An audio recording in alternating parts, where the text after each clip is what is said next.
Hey everybody, welcome back. Welcome back. Oh my goodness, I'm excited. I'm going to introduce you guys to my guest tonight. Oh man, this is one I've been excited for a while. Obviously, everybody out there, you've been excited for a while too. Been talking about it nonstop all night. My guest tonight is the former UFC light heavyweight champion. He's also a UFC Hall of Famer and arguably one of the greatest light heavyweight fighters of all time. But he's so much more than that. In addition to being an accomplished athlete, he's a successful businessman, an entrepreneur. He's run his own hugely successful clothing line, Punishment Athletic Enterprises, as well as his athlete management company, Primetime 360. He also raises money for children's charities, regularly travels abroad on USO missions to support the troops. And oh, did I mention, he's also had success doing movie and television stuff. Everyone, please put your mouth guards in and welcome to the show, the legend himself, the Huntington Beach Bad Boy, Tito Ortiz. Welcome to the show, man. So much, man. Thank you so much for having me on our show. Oh, man. Dude, guys are so excited. You have no idea. The fans have been ravenous to have you on. Right out the gate, I want to ask you, what kind of connection do you have to our military? Well, I got a complete connection for the USO back in 2005. 2011, I go out every year on USO trips to go visit our soldiers in Iraq. I went from the Kuwait border all the way up to the Turkish border through those every year, either the summertime or dead in the winter when it was super cold right before Christmas. I think I got home on December 23rd a couple of times, or I thought if I would have missed my flight, I was going to miss Christmas, but I didn't. But it was for our soldiers, for our troops. And I've always recognized and respect them all the way up since then. You know, I think it really started from 2001 when the Twin Towers went down and a lot of our men and women went to fight for our country in Iraq and Afghanistan, and the war continued on. Then we just pulled out here recently, which has just bombarded messages from a lot of my brothers who served of just, why? But, that's a totally different side of it. But one of the other things is I've visited Iraq, like I said, 6 times from the Turkish border all the way, or from the Kuwaitish border all the way to the Turkish border. That and going to almost every camp in the United States, almost every camp. Of course, in Japan, Germany. I've seen a lot of brothers, met a lot of brothers and sisters, and a lot of guys who are in Special Force out of Florida. I can't really say the names, so forth, for their protection, of course. But I've always been a home base.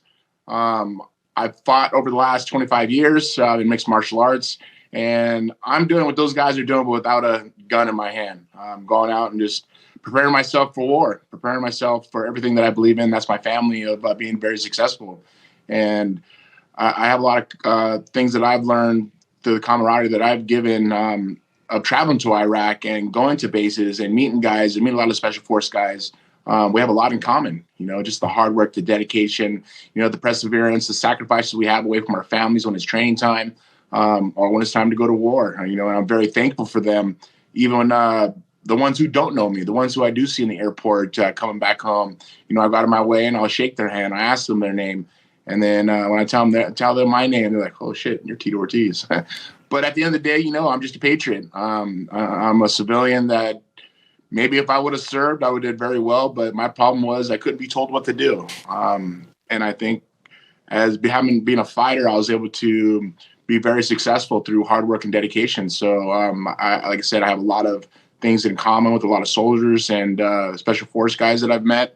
Even the grunts, at the end of the day, it's the guys who just want to do well for this country.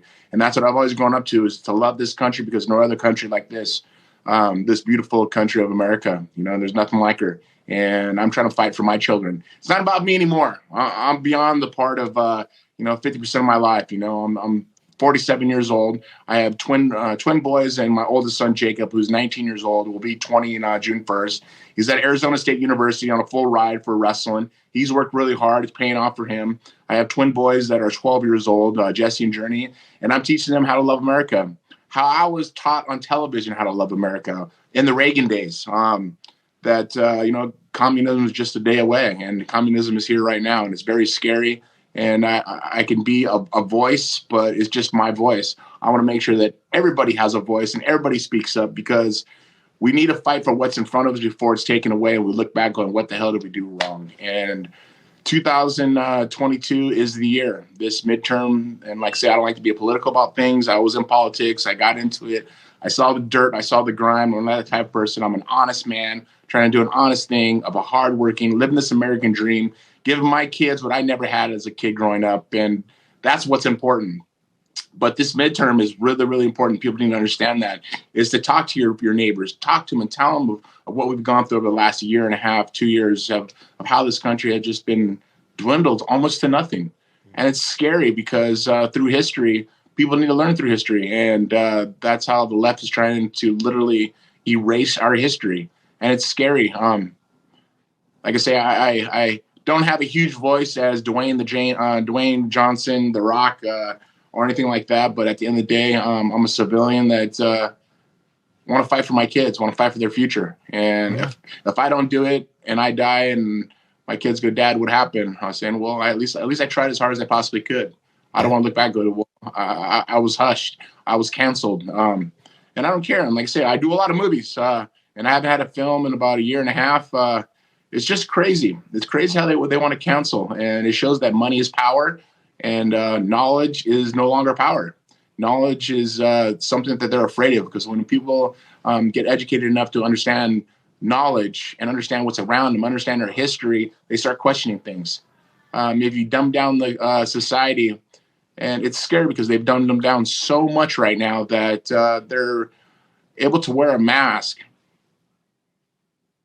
from in their car into a restaurant, sit down, take the restaurant down, think they're gonna be okay. And I'm in the beginning, when I actually went for city council here in Huntington Beach, I got the most votes in Huntington Beach history. I ran as a Republican, and I come to realize that there's rhinos and there's the Democrat, the lefts, and there's a strong right and strong left. And at the end of the day, I'm neither. At the end of the day, I'm just a conservative man. I'm a true American. I'm a true patriot. And when I ran, I got to kind of pull the rug from, behind the people's eyes. I got to actually look at the wizard. It was really crazy because I wasn't a part of the agenda, and they attacked me for a good 6.5 months here in Huntington Beach, and they ran me out. It was either I continue and fought and got paid $700 a month for being on city council, or have nothing left, where my name was going to be demoralized and just forgotten about. And I ain't forgotten about, just destroyed. CNN, ABC, NBC, all the mainstream media were attacking me nonstop, saying that I was robbing from the government. It's just crazy lies. And I don't understand what President Trump went through on a small scale. But as I stepped away, I had to think about the future of my children. And I did that. I was born and raised, like I say, here in Huntington Beach. And I really love Huntington Beach because it's a conservative city, very conservative city. It's the fourth conservative city in America. This is the Florida of California, but it's being taken over right now. It's being bombarded by the left, and it's very scary. But at the end of the day, I'm selling everything, and I'm moving to Florida. And I never thought I would have to do that. But for the safety of my children, of not wearing a mask in school, you're psychologically torturing these children. It's child abuse, what they're doing right now. And I won't let my kids do that. My kids are homeschooled right now, but I want them to enjoy high school in a normal environment. So that's why I'm moving to Florida. But, that's a long-winded why I support our troops. But at the end of the day, it wasn't for our troops and what they do for us, we wouldn't be and fighting for what we have here right now. You see how Canada is. You see how Australia is. They took away their Second Amendment. Take away their Second Amendment, and they can't fight back. Well, here in America, there's a good 300,000 of us. There's 300 million of us that hopefully we all are in possessions of firearms and are willing to step up and fight for the forefathers fought for that we have. And I mean, that's just me personally. That's the way I feel, that I've learned through my life is how to love America. Sure. To love America like no other. And I've traveled the world because that's how much I love America. I've traveled the world and see how bad it truly was in other countries, the third world countries, and come back home and going, man, I appreciate what I have here. I really have here. And I teach my children that same thing. So that's a long-winded question. That's how involved I am for my country. That's how much my country means to me. And it's for not for just for myself, it's for my children's future and for my children's friends' future. And I hope other parents will hop on board with me and hop on board with the rest of conservatives that really care about the future, what's going to happen here in 2022. Because if anything goes south in 2022, after that, these Riggs elections are just it's going to be nonstop. Well, I'll tell you what. I'll tell you what. You touch on a lot of things. You touch on a lot of things, and I think there's a lot of sentiment that understands and agrees with you in that. Like, I can speak. I was an Army veteran. I traveled the world. I saw the good and the bad everywhere, and it gave me an appreciation of where I come from. I'm from New York City, born and raised. I was there when the Twin Towers fell. So that's a day that is personal to me, and obviously it's personal to all Americans. But it was my city, so it's personal. You do have already in the chats. Let me tell you, so many people saying, amen. Never lose your voice. Don't sell yourself short, Tito. Your voice is still strong. And one even that says, we would love to have you in Florida where freedom reigns. So there you go, man. You still get a ton of love. That's already in the works. I actually leave on Thursday. I'm there for 5 days going to look at homes. We're looking at about 25 homes. The people are amazing there. What I love about it is the camaraderie to neighborhoods or camaraderie towards just other individuals who are there. I was in Fort Lauderdale and I was doing my run for one of my fights, cutting weight. And I ran by and there's a lady with her kid and she's like, hi, how are you? I was like, that is really cool. How you doing, ma'am? Kept jogging. Next guy came walking by. He's like, how you doing, sir? I was like, this is how Huntington Beach used to be. And it's no longer like that. Everybody are so just have their defense up and they don't want to communicate with you. That's not how America's used to be. I mean, as I grew up, that's how Huntington Beach never was. I'd be riding my beach cruiser and I'm like, hey, bro, what's up? Hey, bro, what's up? Hey, what's up? Hey, what's up? Everybody say, hey, how you doing? I mean, here I live in Huntington Beach in the harbor, and we have our own private island. I mean, there's about 75 houses here on this island, and there's neighbors that say, hey, Tito. They go out of their way to say hi. But there's other neighbors, I go out of my way to say hi. They don't say a word. That's not how it should be. And in Florida, everybody are it's just Southern, I guess it is, man. It's nice. It's beautiful. I'm a big fisherman. Of course, business is a big future for myself. Business is very successful there. What DeSantis is doing there is an amazing just goal that he's done as governor of Florida. And, I mean, you can't get more patriotic than being in Florida, so I'm all in. Definitely. Yeah, I mean, man, the comments are literally, like, I have all my own questions, but, man, I'm being inundated with the comments. So first thing from John, I'm seriously loving this dude. More with every sentence. Timothy, the passion in this man matches his size. And Scott says, where are you most active on social media? Because I want to follow and subscribe. So all your followers, here's a good test for you guys. So I'm being shadow banned like no other. I've been shadow banned since Trump ran, 2020? Mm-hmm. I've had 350,000 followers now for 2.5 years. I gain 4,000 followers. I lose 5,000 followers.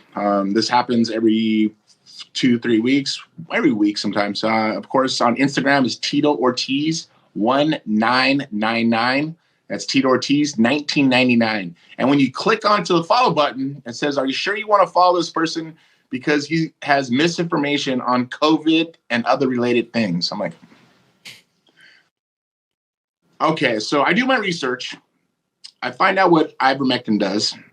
And all my friends, this is the beginning when it first happened, ivermectin, hydrochloroquine, what it does, and how it can kill COVID.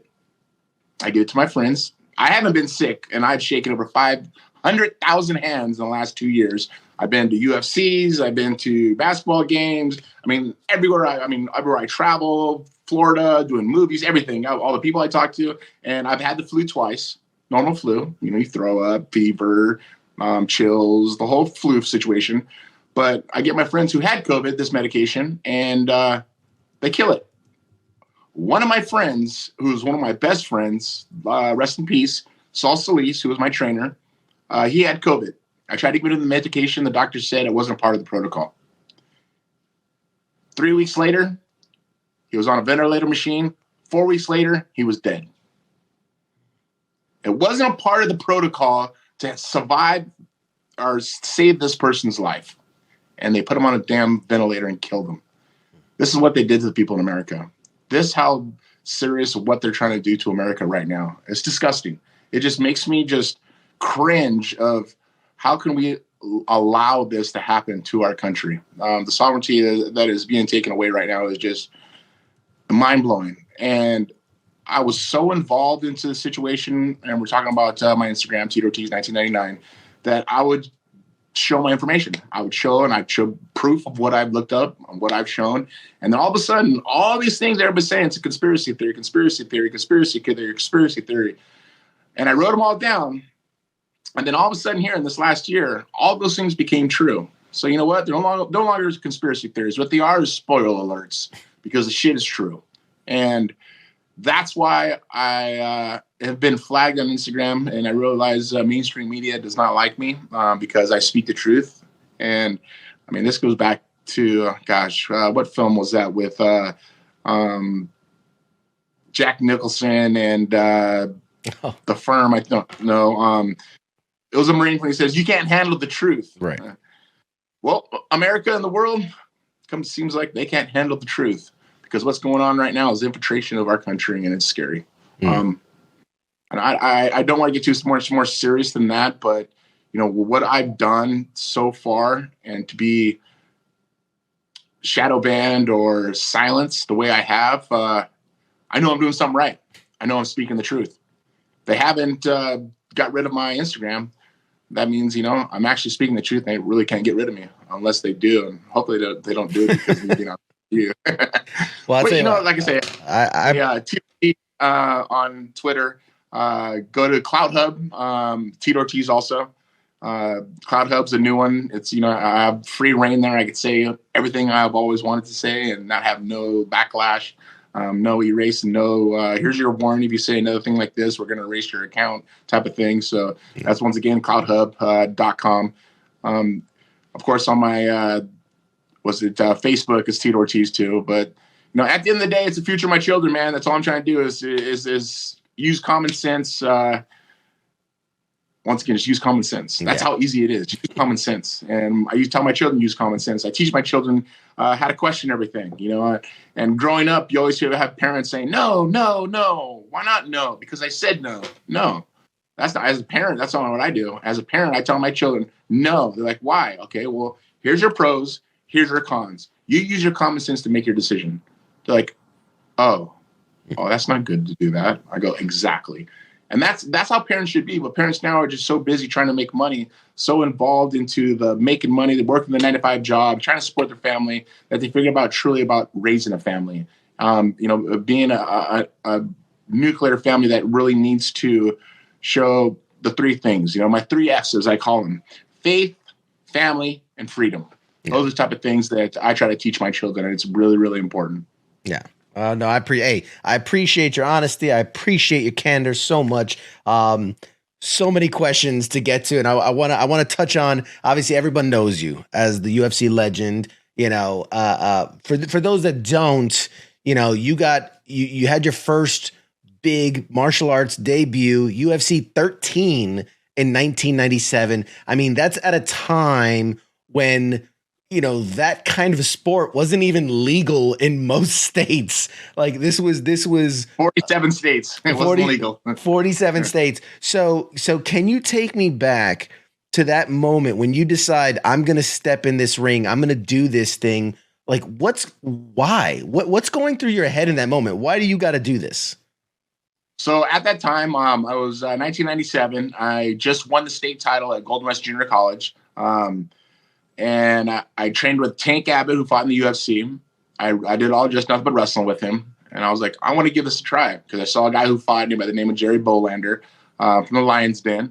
I said, I want to give this a try, because he ended up winning the middleweight tournament, which is, was it 170 to 199. I wrestled 190s in college. I go, this is perfect. I want to give it a try. But at the time, I was on a full ride for scholarship for wrestling. So if I fought and I used wrestling as one of my martial arts, that I couldn't accept any prize money. So I'm one of the only UFC fighters in UFC history to fight for free. I fought for free on May 30th, 1997, because for a love of sport, for a love of, challenging myself to see what type of man I truly am, to see what type of character that I can carry. And I was hooked, hook, line, and sinker. I was all in. I loved it. I stopped the first guy I competed against in 22 seconds. And then I fought Guy Metzger, who was ranked number third in the world. And I almost beat him. I got caught with a submission. He won. He won the tournament. Great for him. But then a year and a half later, I became the world champion. So I lived as a fighter. It was a lifestyle. It was literally a lifestyle. That's all I did. Eat, sleep, and train. Eat, sleep, and train for 9 months out of the year. And the other 3 months, that was my vacation time, family time, time to enjoy myself. So, those are the type of things that I did. And I was very fortunate of it. 25 years later, I would never imagine that I would still have it in my mind to still fight, but that's what keeps me young. I just turned 47 here in January, and it's crazy to even think about that name or that number. And it's just like so many years have gone by, but it just seems like it's been like flash, quick. But I still have, I still have my speed, still have my strength. I've gone through some serious surgeries. I've had 3 knee surgeries. I've had lower back surgery. I've had 4 neck surgeries, and I've had reattached retina through my career of 25 years. And my first surgery was in 2003. That was ACL replacement. But after that, I just was training so much, 6 days a week, 8 hours a day, 3 to 4 times a day. It was just grinding. But when it came to fight time, I knew I was prepared to die for my cause. And that's how much I cared about fighting. There was times that I fought that I had a fractured orbital bone, I had a ruptured disc in my neck, but I still fought because at the time I didn't make that much money through UFC, or they weren't paying me that much money, that I had to fight. I had no choice to take care of my family. And at the end of the day, I want to take care of my family the right way and not have to worry about the lights being turned on, food in the refrigerator, clothes that fit you on your back, shoes that fit. As a kid growing up, I went through that. I went through the democratic lifestyle. That's what my parents were. They always wanted hand-me-outs, give me from the government. And I didn't want that. I wanted the Rolls Royce Phantom. I wanted the house on the water with the 38-foot fountain behind my house on the water. Those are my goals. And people say that just materialistic things. No, bullshit. Those were goals through my life that I was able to achieve, to sit in them, to ride them, to sit in a house like this and go, I made it. I bought my mom a home. I did that. I achieved the American dream. Now I want to teach the other youth how to do that. Not to be victims, to be victors. And I think that's really, really important right now because everybody wants to be a victim. It's all about equality. Equality bullshit. Equality, work your ass off, earn it, and make it happen. If you don't, then you could be left behind and miss the trail, miss the boat. And I was never that person. I was always working hard. As a kid growing up at 11 years old on Newport Pier, fishing to catch bonita and selling the bonita for $2 a fish, I could buy my lunch. I mean, that was dedication. That was hard work. Those are the things that I said because I wanted to work hard. I never wanted any hand-me-downs. I wanted hand-me-outs. I wanted to work for what I've always believed in, and that's the American dream. And that's what I'm still working for, and I won't stop until I die. And I'm teaching my children that same mentality, and it's very, very important as a father because I never had a father. My dad chose drugs over me, and I won't use that as an excuse. I won't use that as a hinder of my life. I won't use that as being a victim. I'm a victor because what I believe in and what I want to do is what I'm going to make happen. I don't need anybody to help me to make me do it or let me do it, but I'm going to go out and I'm going to give it my all. I'm going to get everything I possibly can. So when I go to bed at night, I go, you know what? I look in the mirror and I brush my teeth and I say, you know what, Tito? You've done everything possible to be a good man today. And you know what? 47 years old. It's been 47, 3 weeks, 2 days. And I can do it every day. Let me ask you, because you kind of touched on something there that I'd love to get your take on. Something that a lot of veterans deal with, whether combat or not, or injured or not, TBIs, traumatic brain injuries, PTSD. Yes. You have to see a lot of that in the fight world, right? You guys are taking ridiculous amounts of damage to your body, to your brain. Is that something, what do you see? Is that something that is focused on? Do you see enough treatment going there and research going there? Not enough research, and I think it really needs to go to our veterans. I think, not even the fight game. The fight game, guys can take care of themselves. If they take too much of an ass whipping, they get it knocked out. Once you get knocked out once, the next 2-3 times is a lot easier each and every time. But I think for the veterans, a lot of them need to be taken care of more than what the government has been doing, and it's disgusting. Trump, what he did when he was in office was amazing, and he was going to do it for the next time, but it didn't happen. It was stolen from him, but. I do a lot of things for myself because I've had concussions where, I had the PSCD myself bad, where I don't want to leave my house. I put all the shutters down. I don't want to talk to my kids. I don't even want to watch TV. I just want to lay down and be in silence. And then I started doing this machine called CVAC. It's an altitude simulation machine. So it simulates altitude up to 25,000 feet.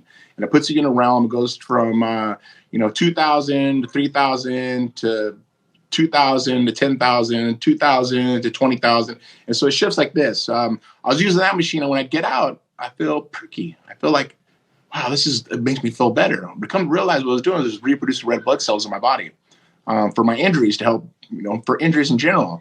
And then I started using a hyperbaric chamber that helped out even more. So when I was reproducing these red blood cells, now I'm compressing those red blood cells and producing white blood cells. And so the endorphins and the dopamine in my brain, when I got out of it, was just on perk. I was like, wow, I feel so much better. I'm not depressed anymore.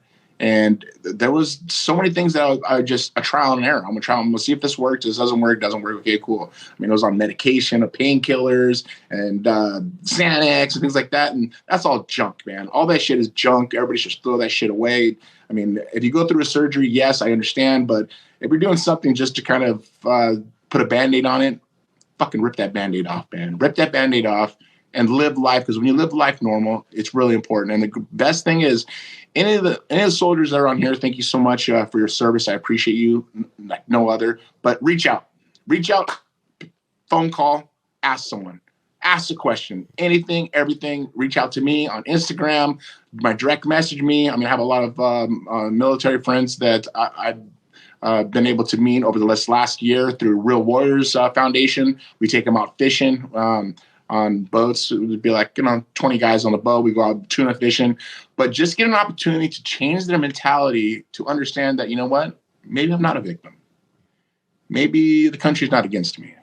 Maybe I just need to step up as a man and just get through each day by either work training, get my endorphins kicking, going on jogs, do the type of things that you did when you did serve. And yeah, it is a little institutionalized when people do serve long tours.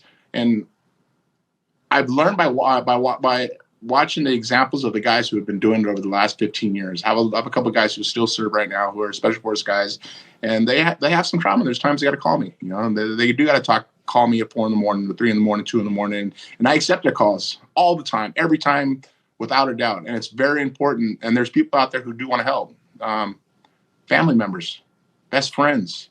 People you might not even know that, once again, on social media, they'll just say, hey, just reach out. Guys on Real Warriors Foundation, those guys, what they do for soldiers is amazing. For veterans is amazing.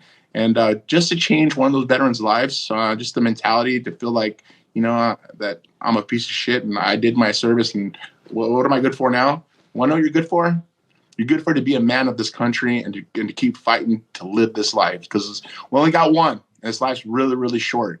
And we got to be very, very precious of what the time we have with our family, with our friends and everybody, and not be selfish amongst just ourselves. And I think that's important because I've reached out to a lot of them, and I continue to support one of my really good friends.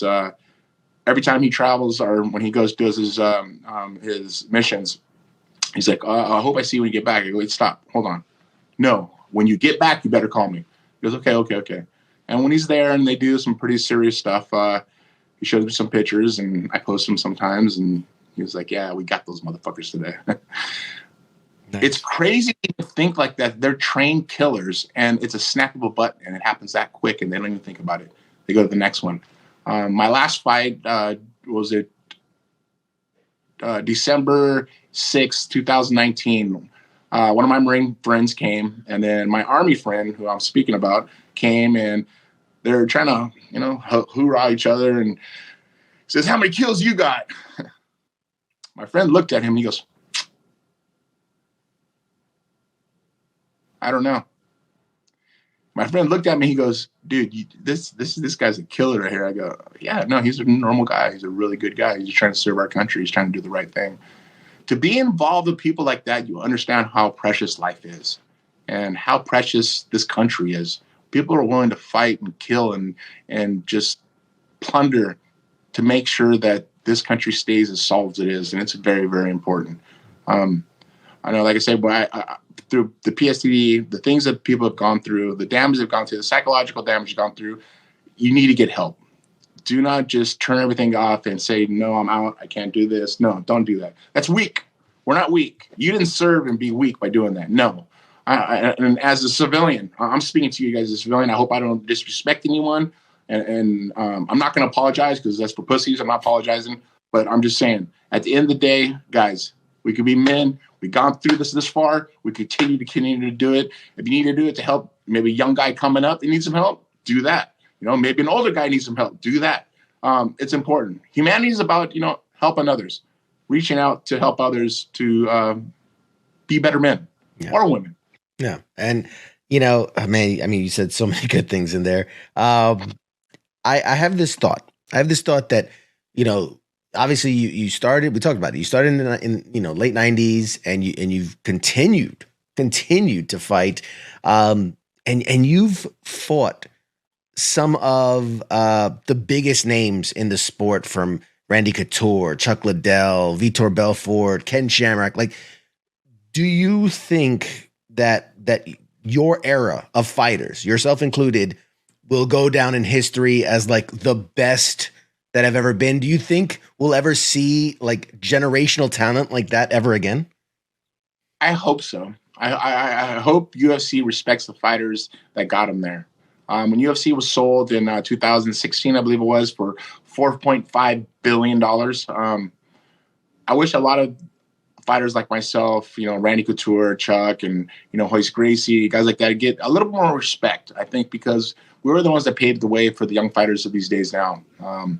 And I understand that. And, with me and UFC, there was just some political stuff because I was always outspoken. I was always saying, you guys are making this much money. How come we're not making a big chunk of that? There's a lot of things that I went through that I kind of probably said, maybe I shouldn't have said that. But then I look back on it, I'm glad I said it, because if I wouldn't have said it, guys like Conor McGregor would have never made $12 to $20 million for a UFC fight. That would have never happened. It's business. I get it. I understand. Dana White's doing an amazing job as a promoter. It's all about business, and I get it. And now I understand it. Now I've been able to mature and, kind of understand everything. Before, I just said yes to everything because I never had anything like that before. I was a kid who came from the streets. I had nothing. I had zero. I mean, I used to cut government cheese or cut the green off the government cheese we would get, have food stamps, powdered milk. The shit I grew up with, I just never wanted that. So when I had an opportunity to make it, 25,000, all of a sudden 100,000, all of a sudden 200,000, all of a sudden 500,000, the 500,000 became a million became 2 million. I was like, shit, I'm making really good money. But then I look about the money they were making, it was only about 4% of what they were making. Then I started questioning business mentality is, how come I'm not making a chunk of what they're making? And I remember having this conversation with Dana White, and I was at the Palms Hotel. It was in 2006, I believe. 2005. I remember sitting down with him, and we were watching Mike Tyson on ESPN. And Mike Tyson was talking about how he blew through, I think, 200 million. And it was the pay-per-views he were doing were making like 150 million or something like that. And I remember looking at Dana and questioning, going, Dana, when am I going to start making money like that? He goes, Tito, when you get 1 million pay-per-view buys, you'll start making money like that. Well, in 2006, me and Chuck Liddell fought, and we got 1.6 million pay-per-view buys. I made 3 million. And people think about that. That's a lot of money. Yes, that is a lot of money. 50% goes to the government. They take 50% right at the top. That's gone. The house I live in up in Big Bear, that has to be paid for. My training partners got to be paid for. All my training equipment need to be paid for. The camp is, 4 months? My bills at my home, my mom's home, my car, everything has to be paid for. So, at the end of the day, probably clear maybe 1.8, 1.9.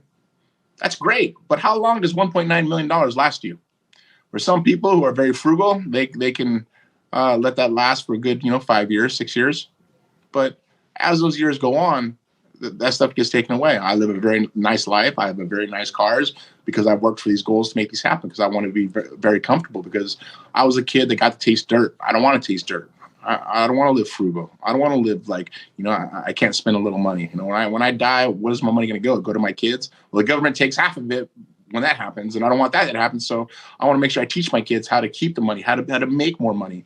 And that's how I have tried to learn myself through my career of doing these things. And, but I guess it's my fault, because when I signed on the contract, I had to make sure that the things I wanted, that I did want. And there was times that I did sign a contract that I was like, damn, I knew I should have asked for more, because they said yes too damn quick.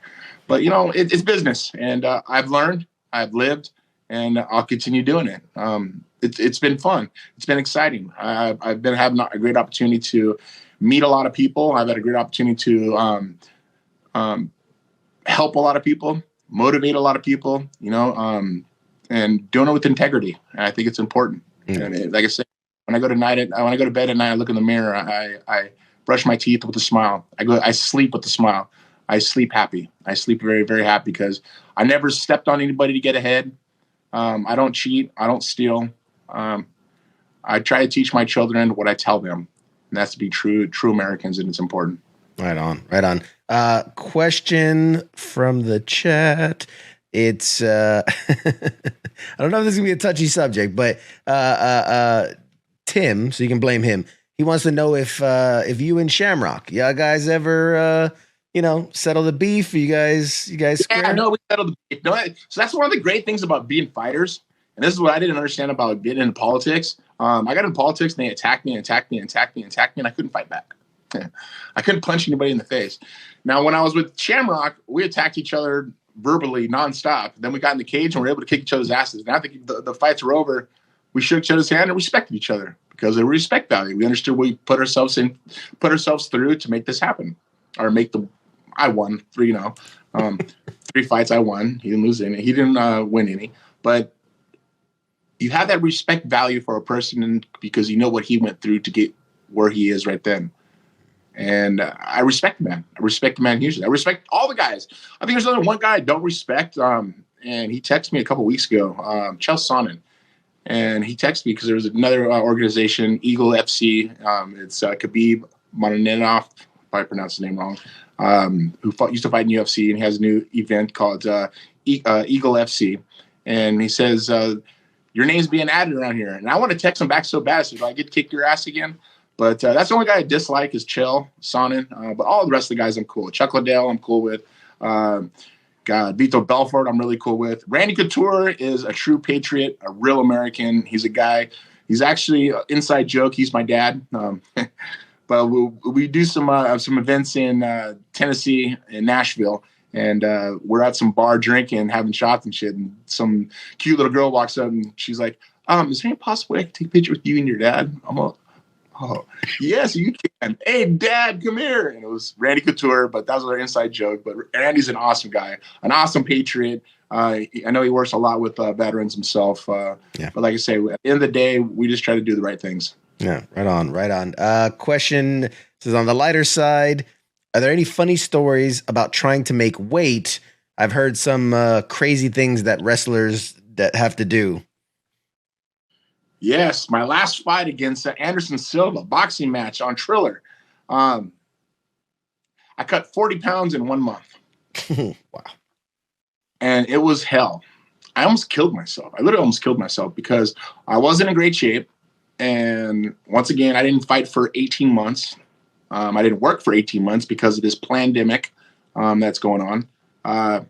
So I was at home every day. And then all of a sudden I get a call from Triller, and they asked me if I would fight Anderson Silva.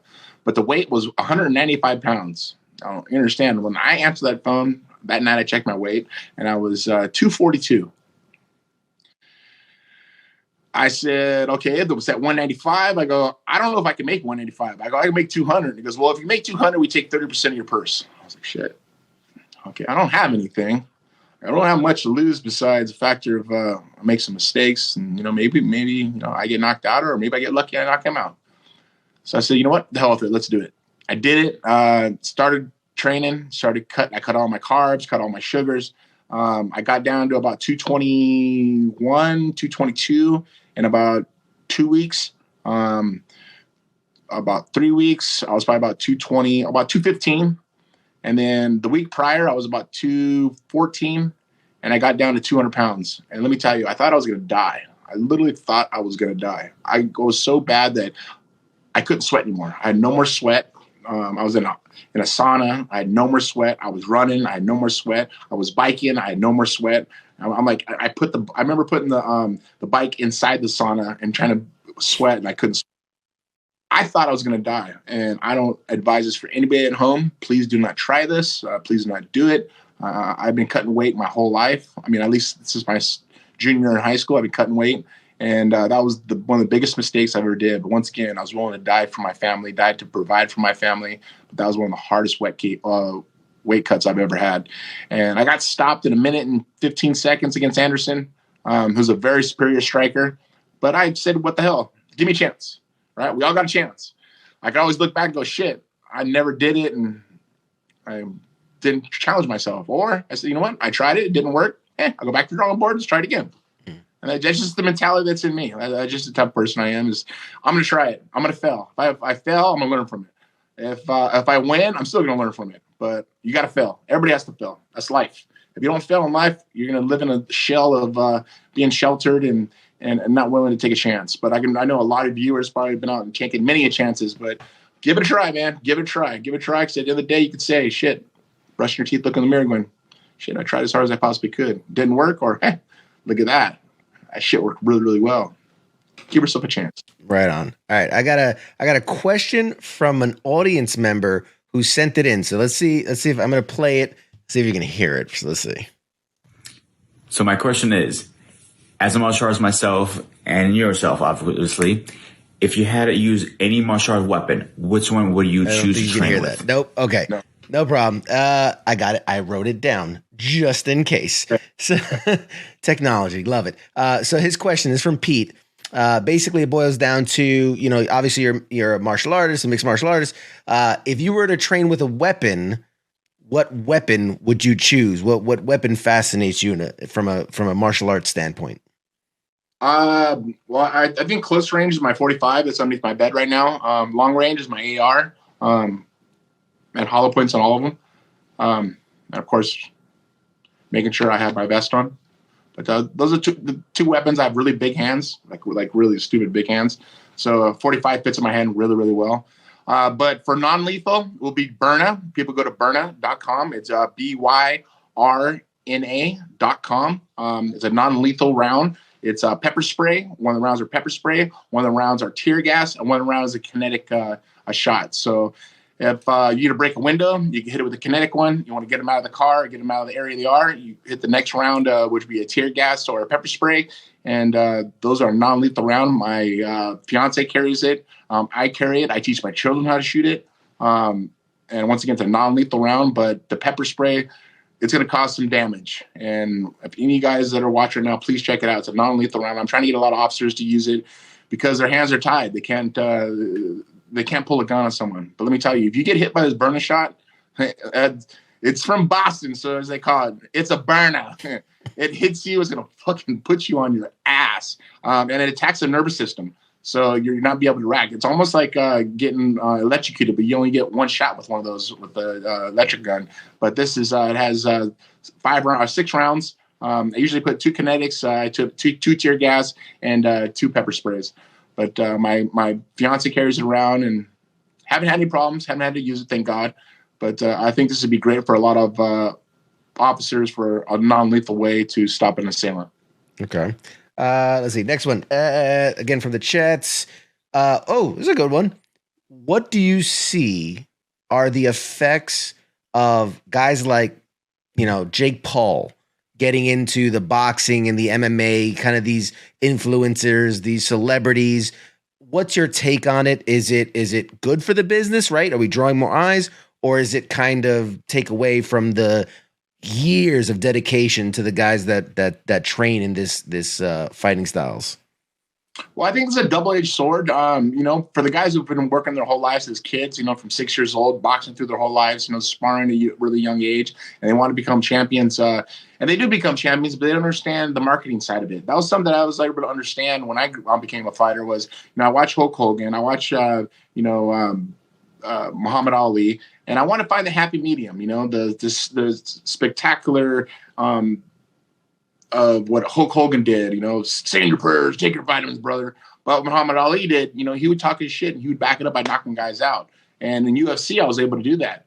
Now with guys like Jake Paul, he's came from a totally different generation of, it was all about social media. They're doing all these YouTube stupid jokes and stupid things they were doing, but they build a fan base by that. So fans are either watching to get their ass kicked or they're watching to kick some ass. We had the same thing, but on a smaller tier because we didn't have social media back when I fought. Guys like Hulk Hogan, they've been doing it for such a long time that they were the main stars of that program. Guys like Ali, he's worldwide known because of the things he did, not just for the sport he fought in, but for his people. The things he did was amazing. And I got to give kudos to Jake Paul. I got to give kudos to both brothers, to what they've done in such a short amount of time. I think society in general has learned how easy it is to be a socialite, to be a person that's on social media, and all of a sudden you became a star out of it. You got all these influencers that are becoming, a couple $100 million or $1 million guys by just posting something. It is crazy. But, at the end of the day, you got to be real to yourself and think about it's hard work. It's dedication. They got to do it. They got to do the work. They got to get up. They got to think of what's the next thing I'm going to do. What's the next big thing I'm going to do? I remember when, the older brother, Logan Paul, he grabbed the hat off of Floyd Mayweather and says, "I got your hat." That was the simplest thing to ever do in the world. But that thing stuck for all the way up to the fight. "I got your hat. I got your hat." Everyone always said, "I got your hat." It's simple, but it's very catchy to people to watch because now they hate that guy. And now the boxers like, I hate that guy because what he did to Floyd Mayweather. Floyd Mayweather was the best boxers ever in boxing history, ever. He's one of the best, hands down. Hands down. I don't think there's anyone better. But he was able to compete at Floyd's level, which is, did Floyd really carry him and give the people a spectacle to watch? I think so. I think he really did. But once again, at the end of the day, this is the Roman days, this is the gladiators. We're showing people fighting and entertaining them. And it's crazy how just history is repeating itself right now. Literally, right now, history is repeating itself like no other. And people better stand the fuck up and start fighting. It's not going to turn out well, man. It is not going to turn out well. All right. Well, let me ask you, obviously, you did the boxing thing, but speaking to your MMA, your last 3 fights, 3 wins. Are you going to get back out there? Are you taking it slow? I'll do one more this year. I think I owe it to myself. I'm all there. My timing's there.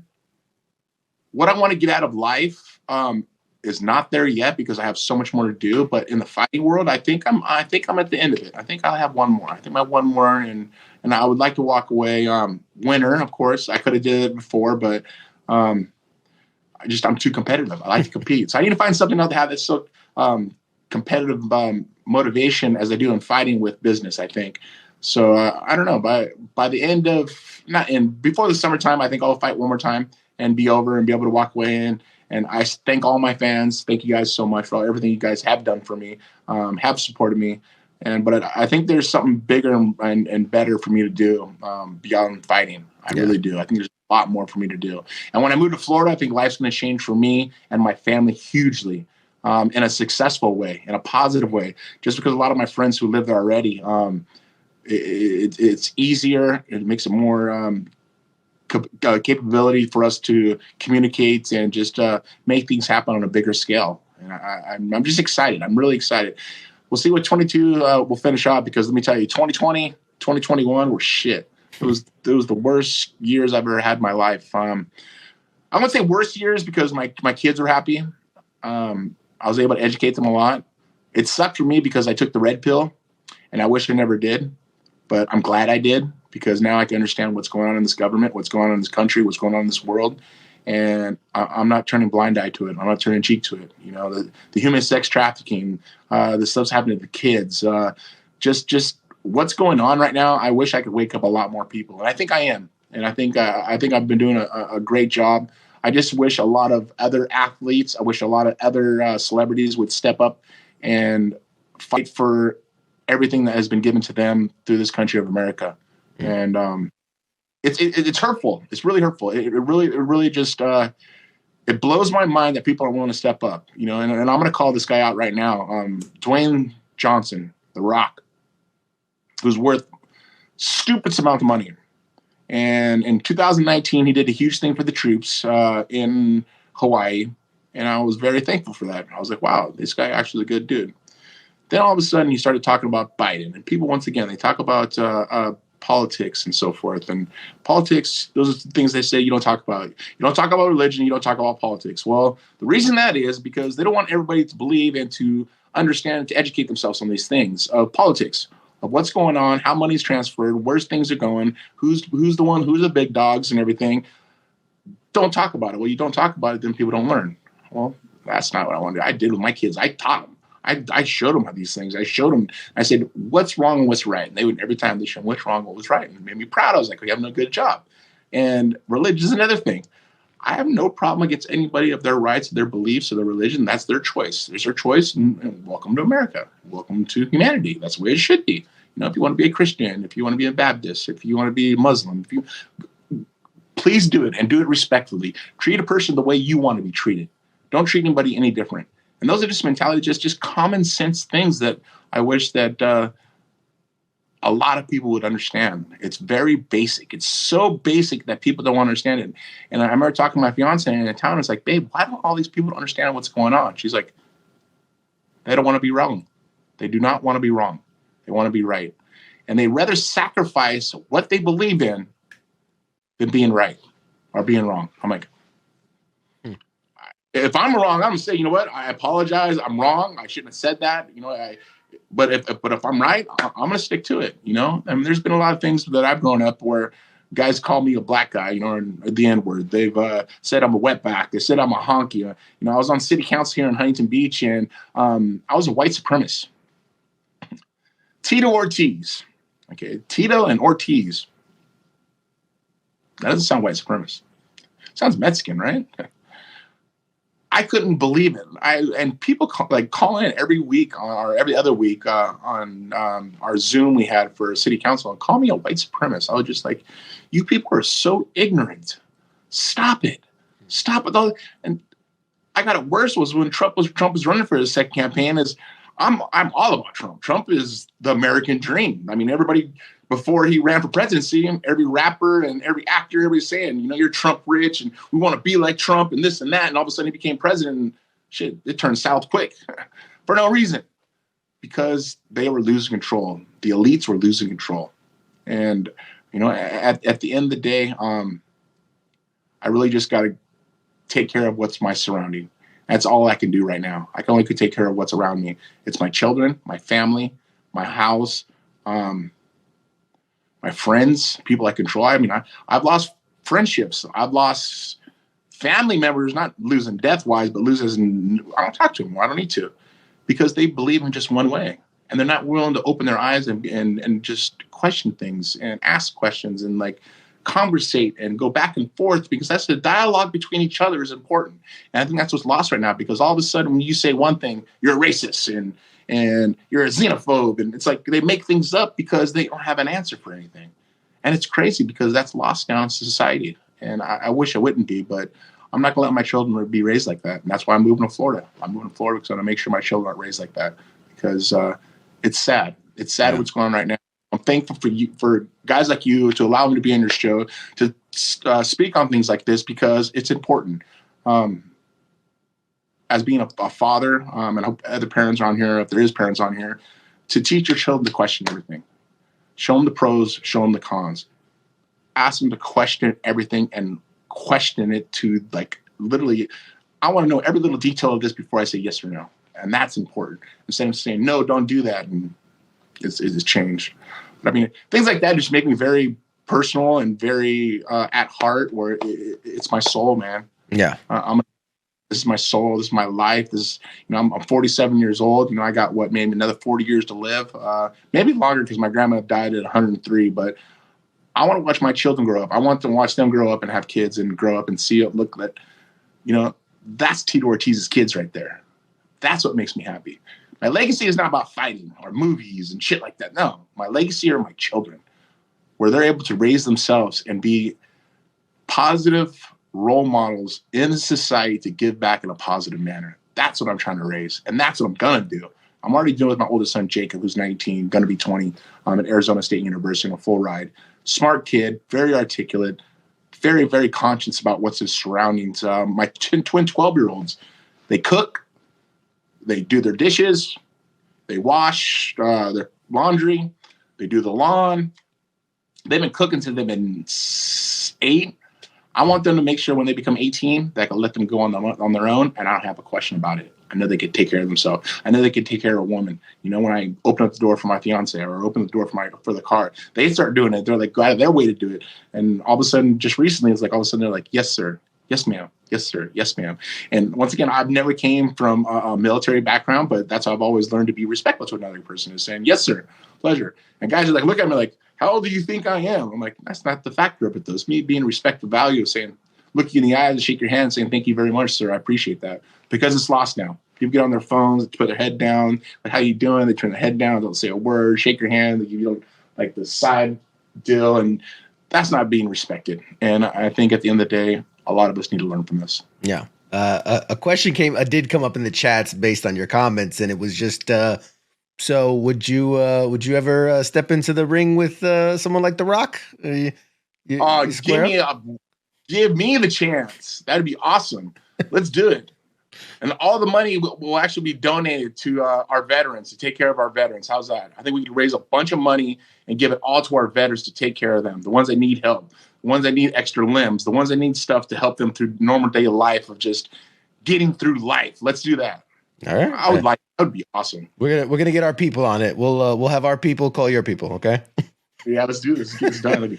We're actually doing an event, and it's Freedom Fight that's in Florida, and it'll be March 20th, and it's through Cloud Hub that we're doing it. We're going to start doing it because we're trying to raise money for the Republican Party in Florida. So we're doing this right now, and maybe the next one is going to be in Mar-a-Lago, I think, at the end of the year or next year. So I know, there we go. There's a main event right there. I love it. I love it. So in talking about your career and wanting to, like, okay, one more, and we're gonna ride off into the sunset or whatever it is. Which, by the way, someone did put in earlier when you mentioned retirement. They said if you're gonna move out from MMA, consider competitive shooting. You were saying you didn't know what the next thing was. Competitive shooting. There you go. That's a recommendation. That'd be great. Competitive shooting is pretty smart. That'd be nice. I check myself at all times, and I learned how to fire a weapon super fast. I did the 50 pace when I was in Iraq each time, and I'd hit the tree every time I did it. And they're like, Tito, you need to come here with us. And if people don't know that, of course, most of your listeners probably know that, is you walk 10 paces from the tree, turn around, fire. Walk 10 more paces, turn around, fire. Walk 10 more paces, turn around, fire. I did all the way to 50, and I hit it every time. There you go. You got a leg up. And we're coming close to the hour. So I want to respect your time so much, man. Thank you for this. But in talking about your kind of retirement, I want to take like a 40,000 foot view, right? We're going to take way back. I mean, you're UFC Hall of Fame, circa 2012. You UFC light heavyweight championship with 5 successful title defenses, which was the most for, I think, at the time, and for like another 10 years before someone had 6. UFC 13, we talked about it. Light heavyweight tournament runner up. You've had knockout of the night. You've had submission of the night. You've had fight of the night 4 times. Fight of the year in 2006 versus Forrest Griffin. I mean, second most championship fights in the light heavyweight division, second most championship round fights in the light heavyweight division, second most successful light heavyweight title defenses in UFC history, second most consecutive successful light heavyweight title. Oh, I already said that one. Second most wins in light heavyweight division championship fights. tied second most wins in light heavyweight division. I mean, the list goes on and on as far as accomplishments. Let's put credit where credit's due. So you keep saying second. So that number one is Johnny Bones Jones, and he deserves it because that guy is a monster. He deserves everything he's done. I got to give him a little bit of credit, a little shout out. John Jones, respect the guy. He's gone through some shit. He's gone through the grinder a little bit. But hopefully he can turn his stuff around, man. I really do. He's a good guy. He's a good dude. And, once again, it's the people who you surround yourself with is the people who you become. So if you want to become successful, surround yourself with successful people. You want to be honest, surround yourself with honest people. But if you want to be a piece of shit, be around pieces of shit because you will turn into those. Yeah. And the last thing I want to mention about your career, I do want to talk about a couple other things, but as far as your fighting career, I just have to say, in my personal opinion, you have the best trunks of any fighter in history. I absolutely love your trunk. What's the history? Where did that come from? So this was actually back in 97.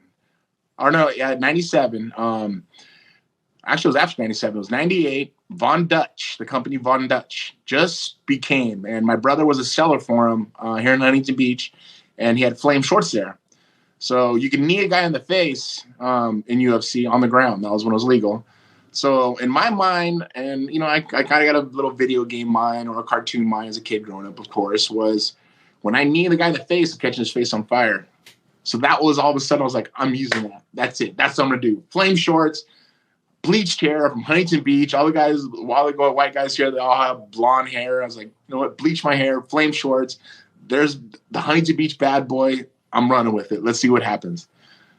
25 years later, I could look back and go, that was a great choice. That was a really good choice. That was a fun. I don't care. Like when I played like the UFC fighting games, like to create your own character, I had my always wear the flame shorts. Always. They were so. Punishment.com and purchase those shorts there too. I'm gonna get me right after this. I'm ordering me a pair.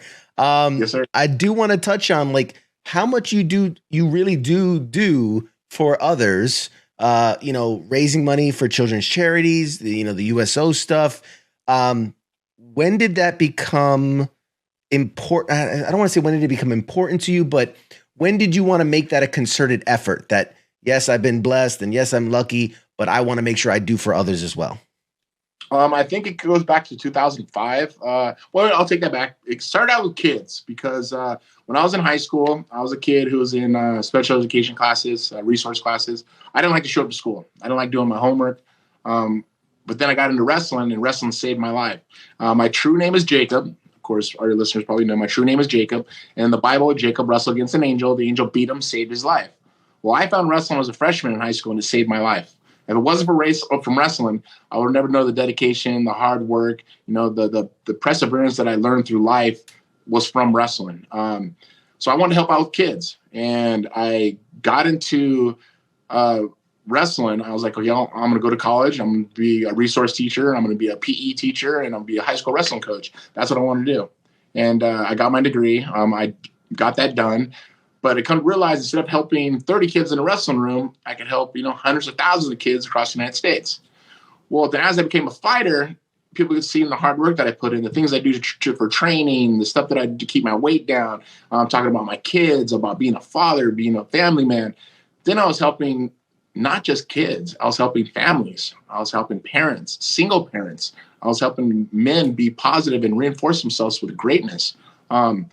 It's just one of those things that I think that through my career, it was always I wanted to be a giver. I hate takers. People who are takers, I don't give them the time of day. I'll have a conversation, yes. But after that, if someone is going to be a taker, I don't want nothing of it. I'm a giver. I've always been a giver. I've always been a person that want to take care of people around me. But I'm an Aquarius. I'm Aquarius to a T.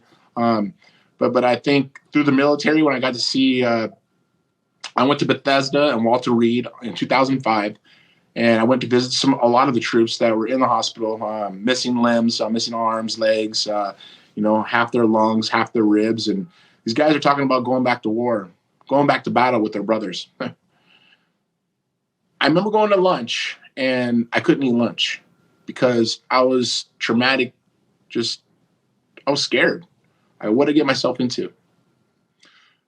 I remember flying from DC to Kuwait and going by myself, going like, what did I get myself into? We went there and I got to meet a bunch of awesome guys. The USO sat in their own little group at Chow, and all the military guys sat next to each other. I was like, can I go sit with them? Like, yeah, you can. Of course you can. Grabbed my rack, went up, sat down on my tray. Guys, like, one guy looked at me, another guy looked at me, and guy lacrosse looked at me, and the kid was sitting next to me. He just was quiet eating his meal and just like didn't say a word. He was about 21 years old, maybe 20. And he looked afraid. And the guy's like, holy shit, Tito Ortiz, what the fuck are you doing here? I'm like, I'm here to visit you guys, man. What's up?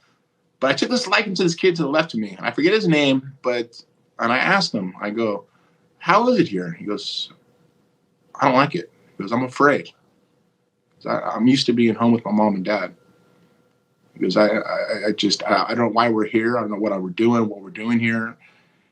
And it gave me that fear factor of understanding, like, wow, I'm in enemy lines right now. Anything could happen to me too. I was like, this guy's brave. I remember putting my arm around him and going, hey, buddy, I go, keep your head up. Take it day by day and watch your surroundings at all times. And he looked up and he kind of smiled at me. He's like, no one hasn't said that to me at all. I was like, see, this is what we need, is have a brotherhood where you guys talk to each other and communicate, to be there for each other. And every year that I went back since then, there's always, and I remember the 2 years after I went back in, at Walter Reed, one of the guys who had one of his legs missing was in bed. And he was like running around. He's like, Tito, yo, Tito. I looked over. I was like, what's up? He goes, you remember me? I go, yeah, what's up, dude? He goes, I'm leaving today, man. I just stayed just to say what's up to you. Things like that, the camaraderie that I was able to give as a civilian, as a fighter, as someone who they looked up to, God has given me a gift. I'm very thankful of it. But it's through the hard work and dedication that I've given to myself and my own mind and my own family to earn things that I have. Nothing has ever been given to me. An opportunity has been given to me, and I've ran with that opportunity. And I'm very thankful to have the things that I have. But at the end of the day, what I do have, faith, family, and freedom. This is America, and we can't lose it. Beautiful, man. That's beautiful. All right, I got one last for you. One last random question. This is coming out of nowhere. You ready for this? We're gonna finish strong. Yes. You were in a 2000 video game as a playable character called Razor Freestyle Scooter. Okay, so I get the UFC stuff. I get how did you end up in a Razor Freestyle Scooter game? UFC sold my likeness and they used it. I didn't accept any money from it.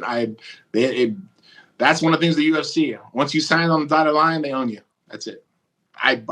That's my answer. That's literally what it is. Wow. I didn't know nothing about it until one of my friends was like, dude, check this out. He showed me a picture. I'm like, what's that from? He's like, dude, this Razor game. I'm like, fucking, I was being used. I didn't even realize it. But hey, it is what it is. I signed the dotted line, right? I can't complain about it. Lessons learned. Read the fine print. Very important. Everything. Read the contract. Tito, man, this has been absolutely more than I could have ever imagined. I just want to thank you so much for being on tonight. You've been amazing, man. I appreciate it, man. And all your viewers, of course, all your soldiers, military, veterans, thank you guys very much. I love you, man. You guys can reach out to me, Tito Ortiz, 1999 on Instagram. Please direct message me. If you have any questions, or if you're just on Facebook, it's Tito Ortiz. If you're on Twitter, it's Tito Ortiz. On Cloud Hub, it's Tito Ortiz. I'll answer your questions. I always answer everybody's questions. I've been doing it since 1997. I don't have an assistant doing all my shit. I do my business. I have an attorney to read the contracts. I do all the negotiating. I do myself. At the end of the day, I know it's done right because I'm the one who did it. When I speak to you or I text you, it's me talking. It's not somebody else that I hired to do my emails or do myself, because what comes out of my heart, I know I have an effect on your life. That's important because you guys are loved. I respect each and every one of you. Thank you for serving our country. I wish the rest of America thought the same way. And the guys who were in Afghanistan, stay strong, brothers, sisters, stay strong. That's all I gotta say is stay strong, because this country, I believe, will turn around. I believe it will turn on. I believe in positive mentality. I believe in positive reinforcement. Self-fulfilling prophecy of what's going to happen in the future. What's going to happen in the future is to be something great for this country. And just keep with fight. So I say keep with fight. I'm all in. So thank you guys once again. I appreciate it. Have a wonderful night. Awesome. Well, we're breaking up a little bit there at the end, but thank you, Tito, so much. We're gonna toss to a break, guys. Hang in there, and we'll see you right after the break. Thank my guest, Tito Ortiz. Thanks.